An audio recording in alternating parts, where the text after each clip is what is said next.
7장 공유 액티비티 클래스화 과정입니다. 여기에서는 상단 메뉴바 같은 공통된 로직, 즉 화면은 여러 개이지만 액티비티는 여러 개이지만 결국에 같은 로직을 담아야 될 경우는 중복해서 각 액티비티마다 소스를 구사하지 않고 한 클래스에 공유 클래스를 하나 만들어서 그 공유 클래스에서 로직을 구사한 다음에 각 클래스에서 호출하는 액티비티에서 호출하는 그런 방식을 취하는 게 개발하는 데 유리하죠. 자, 7장에서는 공유 클래스를 만드는 방법, 그리고 이 공유 클래스를 활용하는 방법, 각 액티비티에서 어떻게 활용하는지, 그리고 필요에 따라서 프로젝트 이름을 바꿀 필요가 있을 때가 있는데 이럴 경우 어떻게 프로젝트 이름을 바꾸느냐, 그리고 프로젝트 명을 바꾸면서 발생할 수 있는 인코딩 문제에 대해서 디버깅하는 방법을 소개합니다. 자, 먼저 공유 클래스를 만드는 과정을 보겠습니다.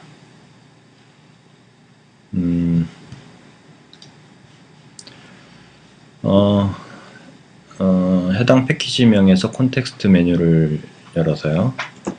뉴 메뉴에 있는 클래스를 선택을 합니다. 이렇게 하면 뉴 자바 클래스 창이 나타나고요.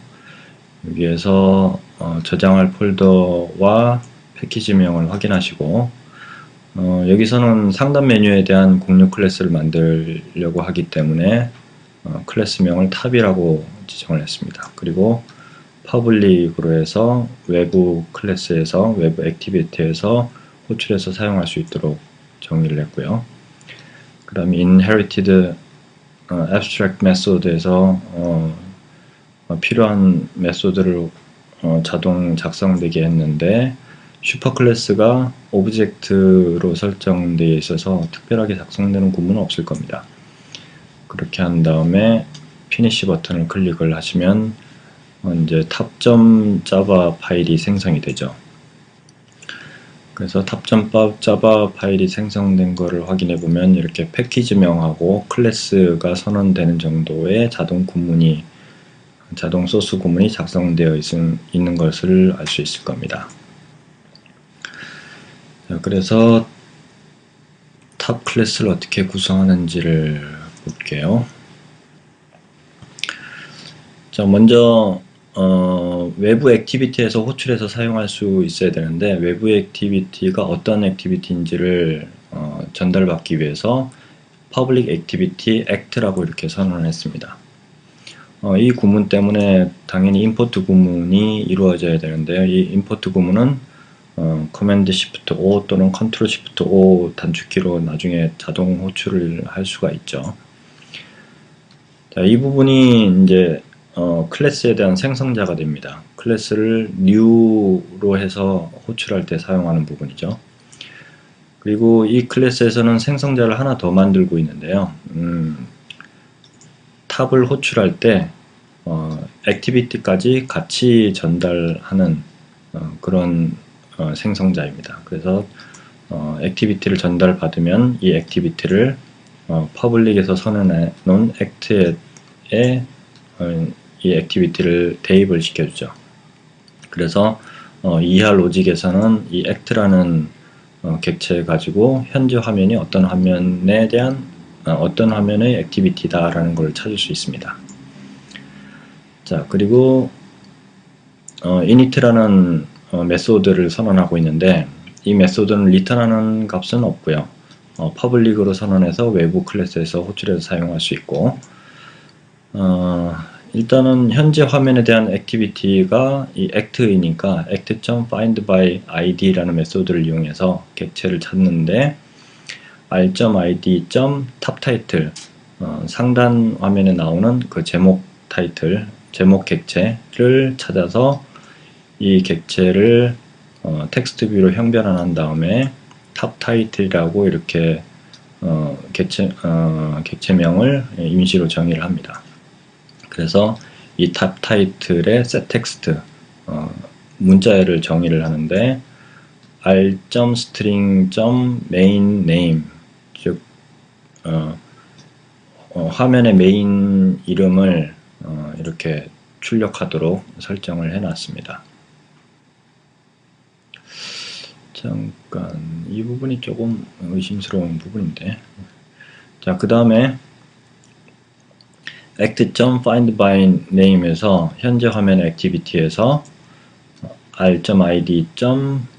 tab underbar arrow left 왼쪽으로 하는 버튼에 대한 객체를 찾아서 이미지 버튼으로 형변을 하고 이 객체명을 tab underbar arrow underbar left라고 이렇게 정의를 했고요.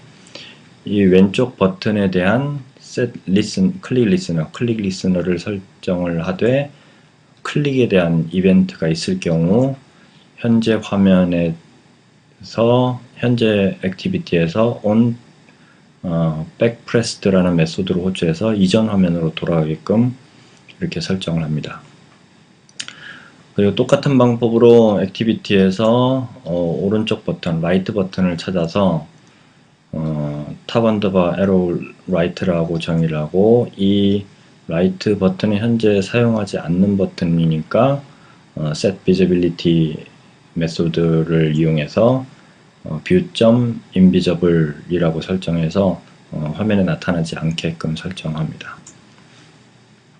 이런 식으로 공유 액티비티를 설정하고요. 또 더 필요한 기능이 탑 메뉴에 대한 더 필요한 기능이 있으면 여기에서 코드를 더 추가해 주시면 됩니다.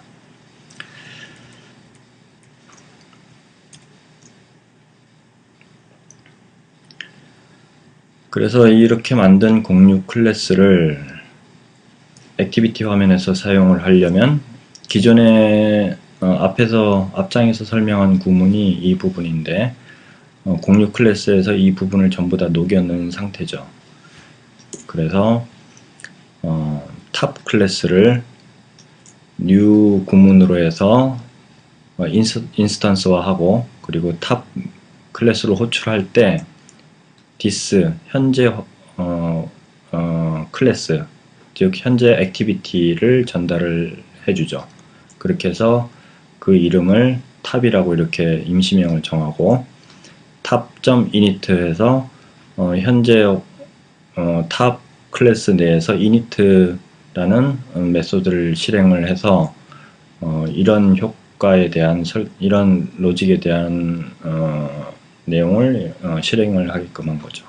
그리고 위에 같이 현재 소스에 나온 것처럼 이렇게 실행을 해도 되고요. 아니면은 주석으로 이렇게 참고로 표현을 하고 있는데 탑을 그냥 전달 변수 없이 new 구문으로 인스턴스화해서 탑이라고 선언을 하고 현재 화면에 대한 액티비티를 tab.act라고 호출을 해서 이 값에 this 현재 액티비티를 전달하면은 결국 이렇게 한 줄로 표현한 구문하고 동일한 효과를 갖습니다. 그리고 tab.init 하면은 본 로직이 실행이 되죠.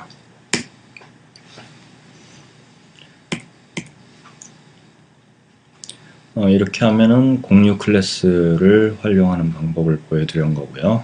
그리고 프로젝트 이름을 바꾸는 방법을 살펴보겠습니다. 프로젝트를 진행하다 보면 이제 소스를 분기화시켜서 이름을 바꿀 필요가 있는데 그럴 때는 프로젝트 명을 클릭을 하고 마우스 오른쪽 버튼을 이용해서 컨텍스트 메뉴를 호출하고요. 거기에 보면 리팩트라고 있습니다. 이 리팩트 메뉴에 리네임을 실행을 하면 됩니다.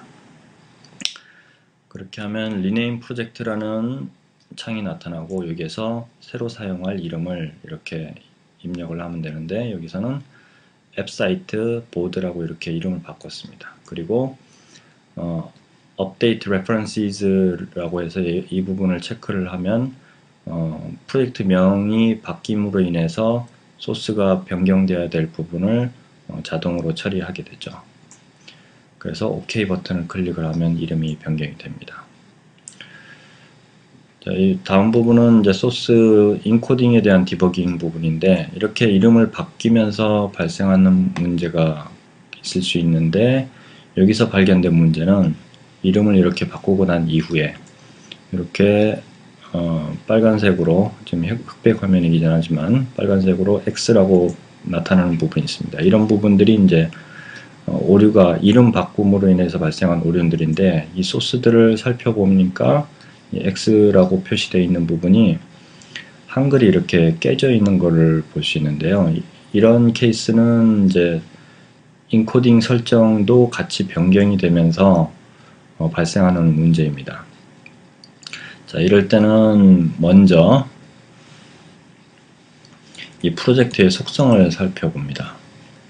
그래서 프로젝트를 선택을 하고 콘텍스트 메뉴를 열어서 맨 밑에 있는 프로퍼티 메뉴를 실행을 해봅니다. 그렇게 실행을 해보면 프로퍼티 화면이 나타날 거고요. 여기서 리소스 탭을 선택을 해보면 기본 소스에 대한 인코딩이 EUC-KR로 되어 있는 경우가 있습니다. 이클립스를 사용하면서 어떤 프로젝트를 할 때는 EUC-KR로 맞춰야 되는 경우도 있기 때문에 그 속성을 그대로 받아와서 이렇게 설정이 되는 경우가 있죠. 그래서 여기서 인코딩을 변경을 해도 되지만, 근본적으로 이제 이클립스 전체에 대한 속성을 변경하는 게 이제 개발하는데 좀 더 편리할 수도 있고, 또 때에 따라서는 프로젝트 자체에서만 인코딩을 뭐 UTF-8로 적용해야 된다라는 경우도 있는데, 그럴 때는 여기에서 프로젝트에 대한 인코딩만 바꾸고, 앞으로 UTF-8로 다 할 거다라고 하면 이제 이클립스 자체에서 그 인코딩을 변경할 수가 있는데요. 이 사례에서는 이 프로젝트 말고 전체에 대한 설정을 바꾸는 법으로 문제를 해결하고 있습니다. macOS 10의 경우에는 이클립스 메뉴에 환경 설정이라는 메뉴를 실행을 하면 되고요. MS 윈도우일 경우는 윈도우 메뉴에 있는 Preferences라는 메뉴를 실행하면 이클립스 전체에 대한 환경을 설정할 수 있는데, 그 중에서 이렇게 Preferences 창이 열리면 General 메뉴 밑에 있는 Workspace를 선택을 해보시면 텍스트 파일 인코딩이라는 항목이 있습니다. 여기서 현재 이 사례에서는 기본값이 EUC-KR로 이렇게 되어 있죠. 이 부분을 이제 변경을 해야 되는데, 여기에서는 Other를 선택을 하고 UTF-8을 직접 입력했습니다. 만약에 선택할 수 있으면 선택을 하시고, 선택할 수 있는 리스트에 나타나지 않으면 그냥 UTF-8이라고 이렇게 입력을 하시면 되고요. 그 다음에 OK를 클릭을 하시면 됩니다. 그렇게 한 다음에 이 프로젝트에 대한 Preferences, Properties 창을 다시 열어서 확인을 해보면 파일 인코딩이 기본 값이 UTF-8로 이렇게 잡히는 것을 확인할 수 있습니다. 그렇게 한 다음에 이제 소스가 전체가 이제 자동으로 리컴파일이 될 겁니다. 리컴파일이 되면 그림처럼 이렇게 한글이 깨졌던 부분이 이제 제대로 나타나게 되겠죠. 자, 여기까지가 7장의 내용이었습니다.